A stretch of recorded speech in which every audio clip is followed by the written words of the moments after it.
It's 5 months since Divi arrived in Melbourne, but he's worried his parents in Sri Lanka will be punished if he shows his face. This time last year, he was on a broken-down boat trying to reach Australia. After 2 days, we all thought we would die, that we wouldn't reach our destination. His story is like that of many ethnic Tamils who have fled their homeland, paying people smugglers in Indonesia for passage to Australia.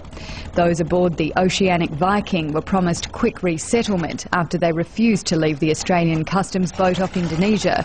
But Divi spent 5 months in detention on Christmas Island before being granted asylum in Australia.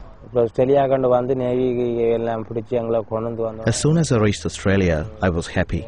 I thought, okay, now I can look after my sister. I borrowed so much money to get here. I want to study.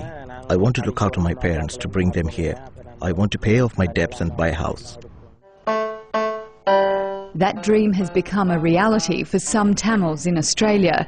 Ken Melvegnam was 17 years old when he arrived. I was so scared, I don't know about this country and I don't know where I'm going, and I lost my family, and I felt like I'm so, alone. Over more than a decade, he has made a family of his own, built a successful business and helped his parents to migrate from Sri Lanka. Doesn't matter who you are and how you lived in Sri Lanka, as long as you are Tamil, and you are in a dangerous situation. Despite public perceptions, Australia is being flooded by refugees arriving on boats. Only around 200 are granted asylum each year. 2,200 arrive by plane. Very small numbers when compared to the 55,000 people who overstay their visas in Australia each year, most of whom are English-speaking tourists.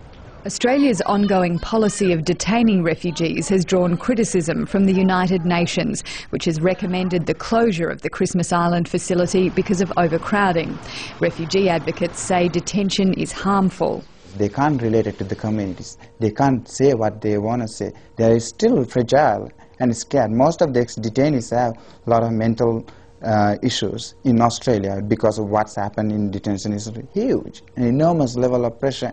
With his wounds still visible, Divi hopes to save enough money for an operation to remove shrapnel from his body and pay back the $10,000 he borrowed to get here. For him, it's still a long road to a better life. Aela, Callan, Al Jazeera, Melbourne.